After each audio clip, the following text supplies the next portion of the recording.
My mission is simple, to make you money. I'm here to level the playing field for all investors. There's always a bull market somewhere, and I promise to help you find it. Mad Money starts now.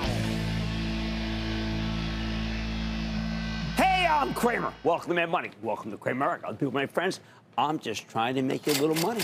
My job is not just to entertain, but to educate, put everything in the context. So call me at 1-800-743-CNBC. Tweet me at Jim Cramer. Who is Nvidia? What is she? That all our swains commend her. Holy, fair, and wise is she. The heavens such grace did lend her, that she might admired be. Yep, I have to default to Shakespeare, no less, and that great verse from Two Gentlemen of Verona, the one that sings the praises of the wonderful Sylvia, and the power of love felt by all for this goddess of uncommon beauty, both outside and in. Well, isn't that what Nvidia has become?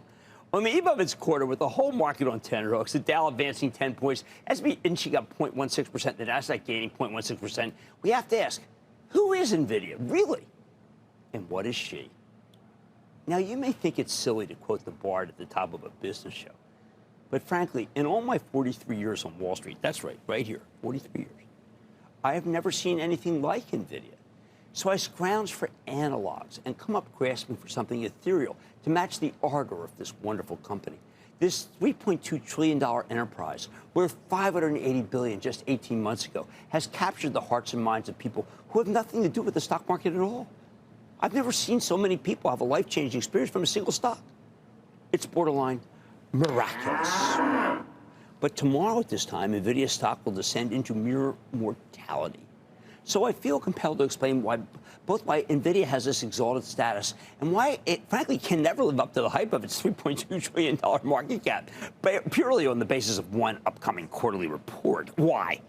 Because in the end, the quarter's about Nvidia beating the earnings estimates, topping the revenue numbers, and crushing the forecast. The stock has run so much into the quarter that it needs a $2 billion revenue beat. It also needs the revenue guidance to come in $2 billion higher than expected, along with a bullish conference call that talks about a multi-year roadmap. Oh, and let's throw in a gigantic buyback because the company simply got too much cash to leave sitting in the bank. Unfortunately, Nvidia, like Sylvia, simply can't be captured by such a pedestrian set of figures. It's almost a travesty that this Prometheus can be bound by the chains of the estimates. What's the problem here? First, let me just say that the vast majority of people who own Nvidia probably don't even know what Nvidia does. They know it's a semiconductor company, which is really only partially true. They know its chips are lightning fast, but they don't know why that matters. They know it has something to do with artificial intelligence, but maybe it's better than real intelligence? Nvidia has actually created an entire platform of hardware and software that's trained to give answers and infer what you may need depending on the task. Nvidia has the fastest chips known to man or woman, and because they're so fast, they can digest all the information in the world, then spit it back in a smart, digestible way. A knowledge worker can prosecute that data and figure out things that were unfigure-outable before Nvidia dreamed up this business. You've used artificial intelligence if you've ever taken a recommendation from Amazon. That's called inference. Amazon puts all your data through this technology, so it'll almost always be right because it mimics your brain. Generative AI, the kind that heavily relies on NVIDIA's technology, is artificial intelligence on steroids. It generates new content, often via text. Think ChatGPT, Gemini, Claude, or Meta AI. It also creates images that look like they were made by a human. It can write music better than pretty much any living composer. Other companies, notably AMD, have chips that can do a lot of what NVIDIA can do, but NVIDIA has a big edge thanks to its CUDA, C-U-D-A, computing platform, combined with its high-end chips, which allow smart developers to write code. It's a virtuous cycle, people. The more training, the more writing, and so forth and so on. NVIDIA's architecture allows simultaneous calculations that can mimic real humans. An NVIDIA-powered set of GPUs that are part of the next-generation Blackwell chip can digest Moby Dick in an instant and tell you more about it than the average English professor, or even the best English professor. There's nothing like this. That's the story told in the language of authentic Silicon Valley gibberish. Let me tell you what's really going on here, though. Jensen Huang, the CEO of NVIDIA, has created a platform that's unduplicated by anyone else, both for its speed and for its utility. The new platform, Blackwell, can ingest images and teach us how to do things that we'll never be able to do without its assistance. Well, let's consider a simple example. No pitcher, no matter how good, not Sandy Koufax, Switchy Matheson, not Bob Gibson, not Cy Young, could strike out every player while pitching a perfect game, right? But a robot supercharged by Nvidia's Blackwell platform would have studied every pitch and every swing ever, programming itself to throw an unhittable ball every time. Generates that.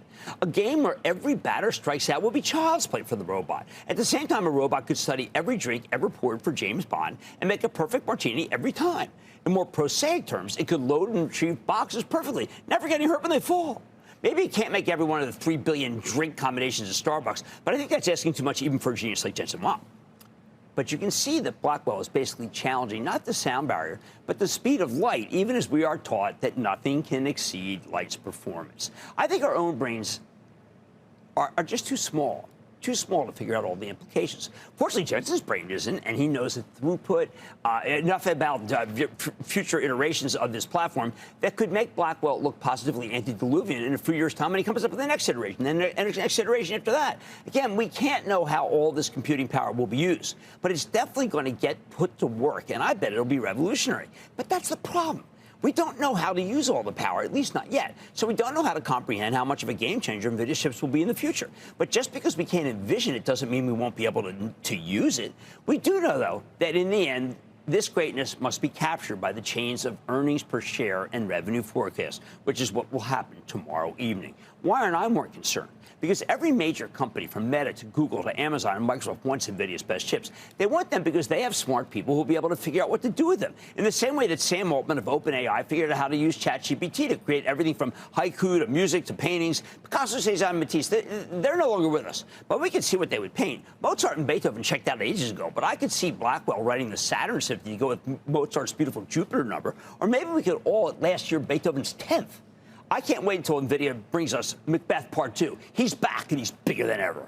All these wonders are so fanciful, so impossible, that we can't really get our heads around them. We don't know enough to use these platforms other than when they're reduced to the almanac of all things that we can query, like ChatGPT. No, Google doesn't need to buy Nvidia platforms to keep up with Amazon. It needs them because its people can figure out things they can't figure out without them. It's about survival. You get Blackwell or Wither and others like Elon Musk or Amazon's Andy Jassy just surpassed you. You won't catch up. When you think of all these wonders from Nvidia's technology, you don't sit there and worry about how massively they can beat the estimates in one particular quarter. We can't judge Nvidia like other companies, so we certainly can't judge its stock by one static quarterly snapshot. The bottom line, I don't want to be picayune. So I say to Nvidia, let us sing that Nvidia is excelling. Nvidia excels each mortal thing upon the dull earth dwelling. To her let us garlands and upside surprises bring. Let's talk to Eric in New Jersey. Eric, you're up. Well, perhaps we should go to John in Kentucky. John. Hey, Jim, thanks for having me on. A real fan of you and your show. Listen, well, thank you very much. Cybersecurity. I'm on this. Okay, appreciate it. I've owned this. I appreciate you. I've owned this cybersecurity stock for the last 3 to 4 years. Bought it on your recommendation, and over most of that time, I've made really good money on it. But the last 6 months, it's been dead money.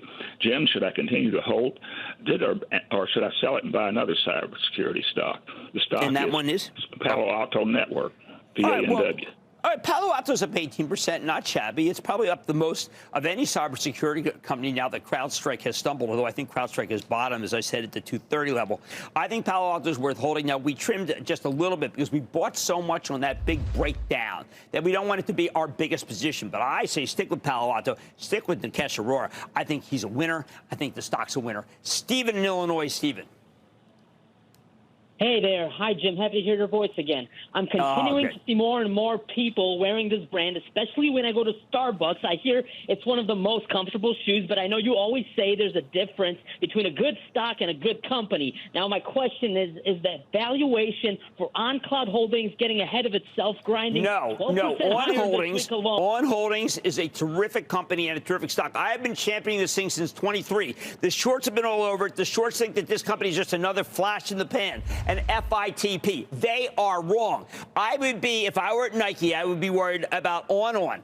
I would be worried about Hoka, and I would be worried about New Balance. And I would be shaking if I worked there. And I'm not talking about shaking a boss, like Paul Newman. I'm talking about really, really worried. No cool hand loot, but cool hand shoe. Kathy in California. Kathy. Hi, Jim. How are you? Good. How are you?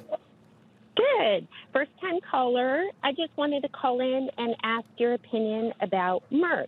I'm down in my position, and I'm not sure if I should just hold on to it or what to do.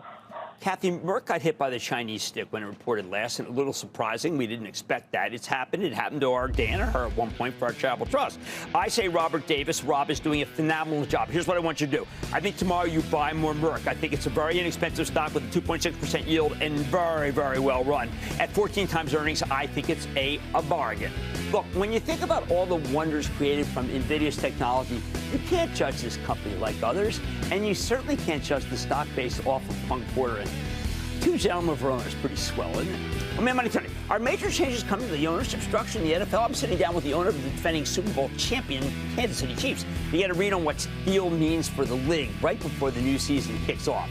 Then the market is gearing up for Nvidia's earnings tomorrow. As I mentioned, I'm going to go off the chart, see how much of a make-or-break moment it really is for the major averages. Plus, I'm investigating the state of the IPO market to see where all the new offerings have gone. So stay with Cramer.